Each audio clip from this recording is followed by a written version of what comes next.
past president, Sir Felix Tagiam. And we also have our vice president for Cebu Business Mobilization or CBM, Sir Francis D. We also have our assistant vice president from our chamber growth team. We have Ms. Padmas Yap. And of course, our vice president for business development, Sir Benny Keg. And of course, our executive director, Lorena Sedismar. Alright, so yeah. And valued colleagues, well, welcome to the 2023 year-end press conference of the Cebu Chamber of Commerce and Industry. It is an honor to be with you today as we reflect on the year that has passed, a year defined by our resolute leadership agenda centered on connecting opportunities, building businesses, and creating substantial value. The Chamber's movement in 2023 has been nothing short of dynamic and impactful, characterized by several milestones that underscore our dedication to fostering growth and sustainability for the business community. From the inauguration of our esteemed Board of Trustees to the successful hosting of various events, forums, the Chamber's role in advocating for the ease and cost of doing business has been robust and strategic. Engaging in dialogues, forums, and representing the voice of the business community through meticulous position papers and manifestos have been instrumental in shaping policies and initiatives.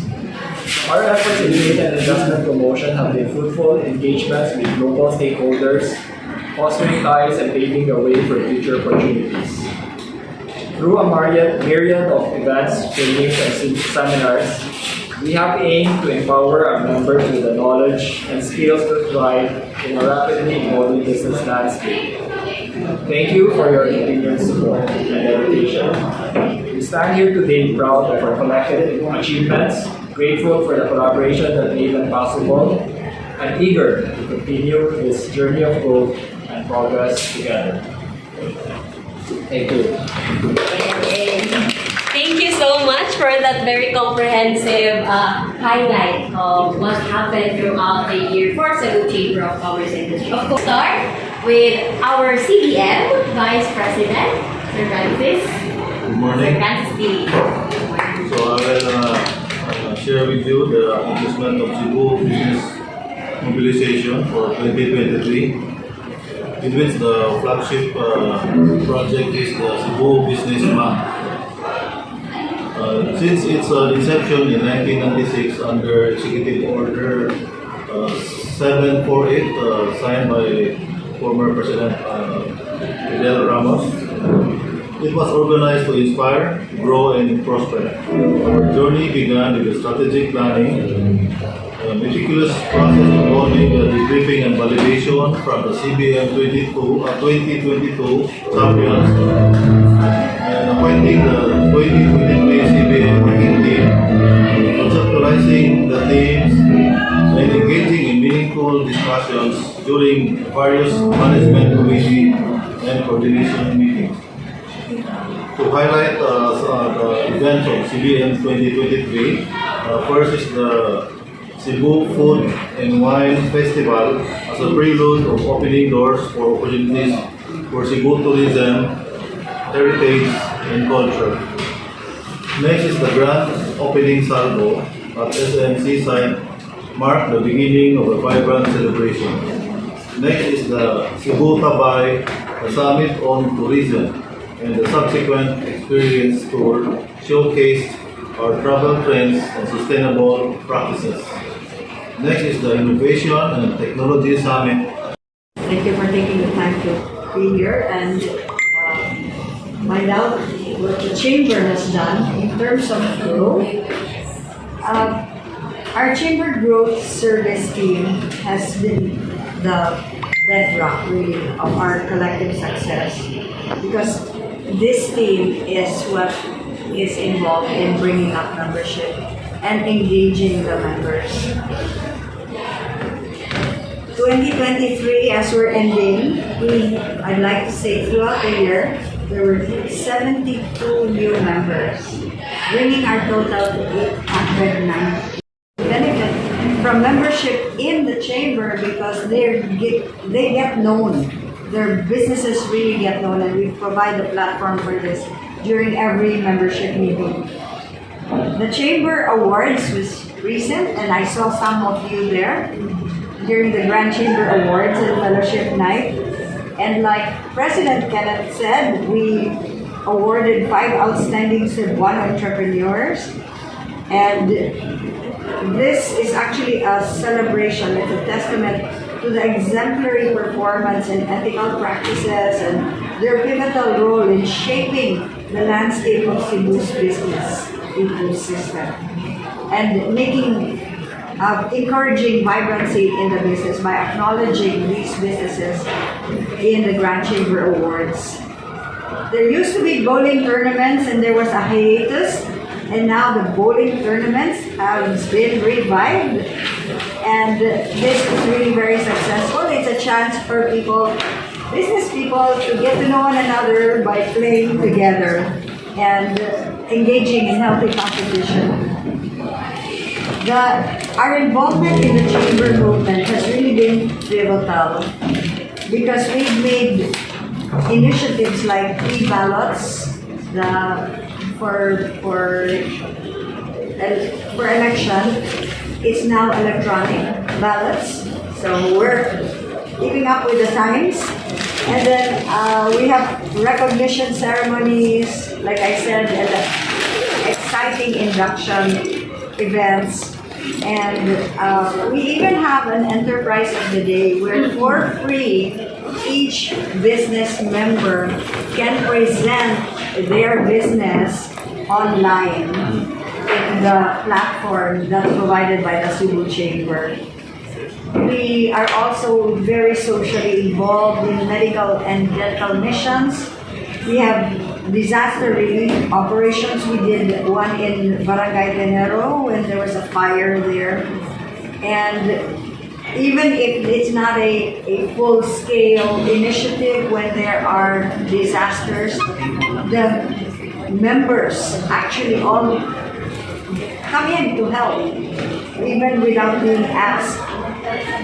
With these initiatives that we have in the chamber team create so much value to not just to the chamber itself, but to the business community at large. And we'd like to thank you guys, the media, for constantly being there and supporting us. Yes, so thank you very much.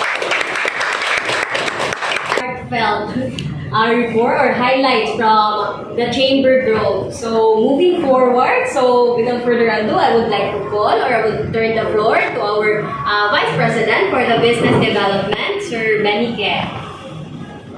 Good morning, idol tagalinyong tanan. Morning.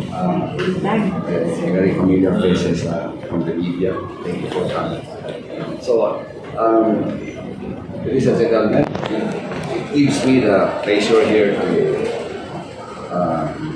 to be here and at least shine a light on the remarkable accomplishment of the business dev team throughout the year.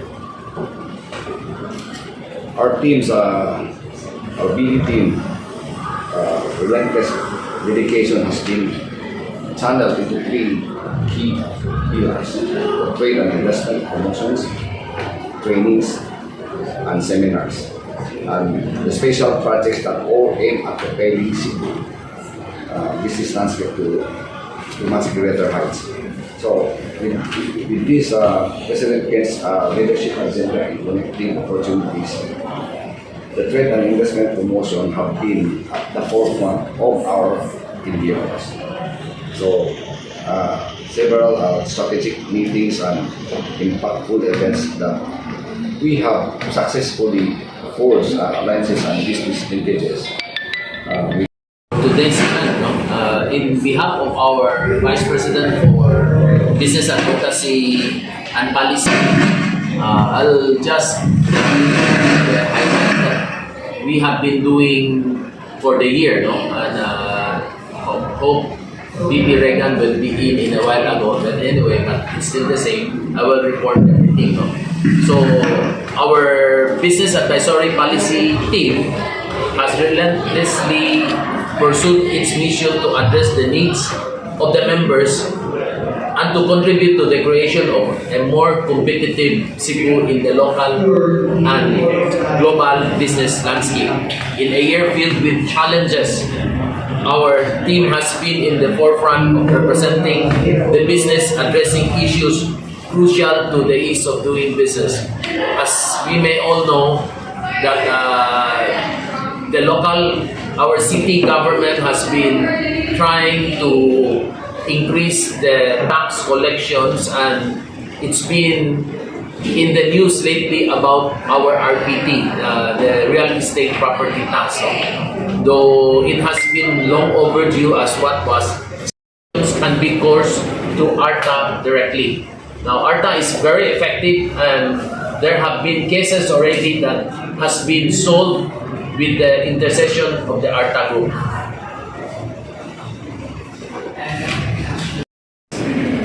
Regulations required are not acceptable probably by the establishments themselves because of the huge cost of reinvestment. So the chamber was there to help alleviate by doing some meetings with the fire department if ever to do extend or re-implement their fire code. We organized also the Nurturing Sustainable Solution, a forum for solid waste management and of the circular economy on October 23rd, addressing the environmental sustainability. You may throw in your questions to our panelists here in front, and of course, don't forget to describe 2023. Is it? From the chamber points of view, or Yes, and also from the members point. business standpoint? With the winner industry, may mga medyo na slow down ng mga industry. Generally, sir, at 2023. I guess the reason is made a comeback in 2023. So hotels, restaurants are using it's more lively, there's more traffic. But on the flip side, like let's say I'm also in the hardware industry, construction slowed down.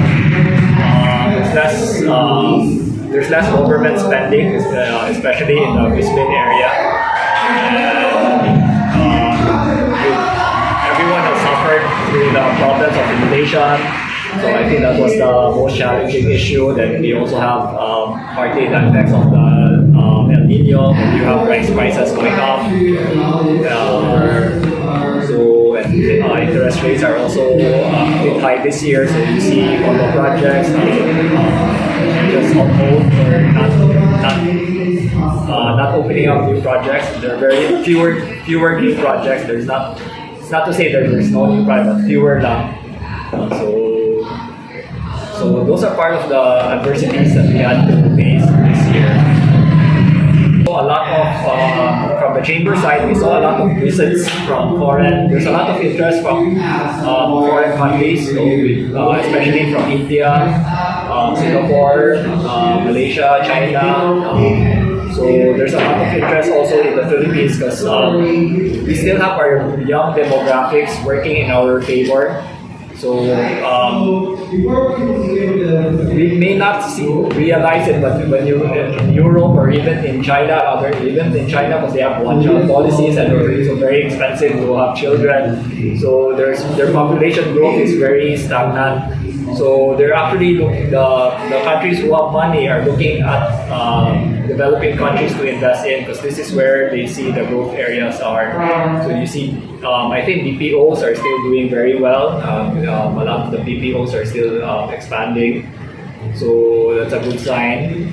And so investment-wise, there's a lot of interest. I think what we really need to do is to be able to convert this interest into actual investments coming in. We've seen our president himself go all over the world to entice investors to come in, and I think that's a good start. But we need to have like proper execution. So this is where the cost of the ease and cost of doing business comes in, because that has been always been a stumbling block compared to our Asian neighbors, compared to Vietnam, Singapore. So we we hope our partners in government can also see these challenges so that when we have investors, whether foreign or local, they also take that into consideration and not to make it hard or difficult or costly for the investors to come in, because we also need these investments to create more jobs, and so having more jobs and is a sign of economic progress. Maybe someone would like to add. The year is about to end. We see a lot of challenges along the way. The post-pandemic economic activity has seen a lot of changes. No? Pre-pandemic, we see so much businesses that has what we call the physical stores. No? But during the pandemic time, everybody was converting their business model. They have businessmen, members of the chamber have to redesign their business programs. They have to redo, reboot, repurpose what they are doing. That instead of the traditional way of doing business, everybody went digital. The Internet of Things, our bandwidth has already increased so much, and with the new two more players coming to the picture, we have seen the rise of online businesses thriving, and in fact, we also see a lot of what we say business to business or business to client direct deliveries, no? Which we don't have before. In 2019, before the pandemic, the Uber, Grab was there already, but it just burst out of the picture. So for the year 2023, we see a lot of new changes that was not seen during the past 5 years or 5 years ago. And probably next year, 2024, will be a more challenging year for all of us. New ideas, technology, the demography of the youths that has been improving their way of communicating is also a challenging thing for all the businesses. So we hope that as along we go, we all have to adapt. That's the as for us. No, we always say to our members that we cannot always stick to the old ways. We have to redesign our business model. Evolve. Yeah, evolve is a good word. Thank you. 2023. So, sir, what are your forecasts for 2024? And you expand also, sir, the challenges we are preparing to face in next year. How about also the cost of power and other that has been It's a long It's a standing. it's a long discussion. 2024 may bring more challenges to all of us. No? We hope we can see more rise in the tourism sector, more business, more as what President was saying a while ago. This year, more foreign embassies has been visiting the chamber than the previous years. Almost every few weeks, every 2 weeks, 3 weeks, there's an ambassador coming to the Cebu chamber. They really want to bring business here to the southern part. You know, the Manila may be crowded already, and this is the place, Cebu, a second to none, is still open, and we still have a lot of opportunities that we can improve. So probably with your question of the ease of doing business in power, that's the cost of power is the matter of national importance to all of us. No, it may be a thing that the national government should help. The national government should really come in to do things in its own perspective. No? Though we have tried for so many years to do what we have to do to lower it, but something needs the Manila national level's approval. It cannot be solved here with the local level. So we hope with the new DOE head, ERC people, the chairman, they will take a good look at Cebu. That will be a good thing for all of us. For without power is needed in every aspect of business. That's it. So what about the infra development na may ongoing ang BRT construction? Position paper supporting the international maritime trade competitiveness demonstrated our commitment to fostering a thriving maritime industry. As we may all know, Cebu is known to be the shipping capital of the country. We are strategically located in the center of the country and vital to all the provinces here in the south. Position paper on the proposed ordinance enacting the 2023 revised real property tax code for taxing jurisdiction of the city of Cebu. Fourth, with the representation we represented to various seats in the government. Is really to achieving goals. If you know what you want, you know where you're going. So on behalf of Cebu Chamber, we're very happy and I'm grateful of this collective effort of promoting Cebu. Not only the chamber as the prime destination for investments. So with the president here and the vice presidents and the assistant vice presidents and of course PT Felix and the other members of the board and the general membership, the 896 strong members are really supporting for the promotion for selling Cebu as an investment destination. And of course, we will not be able to do this without the support of the 21 full-time staff of the chamber, with our management consultant, Ms. May, with us, who is guiding us to be able to move forward as the people who fuel the engine of Cebu's business growth. Thank you and maayong hapon. Alright, so I think that would conclude our 2023 CCI year-end press conference. That was a very challenging, if I may say no, it was very challenging. So our adversities were tested, and thank you so much for bearing with us this morning. So I think it's time for a photo opportunity. So yes, so you can now take your photo.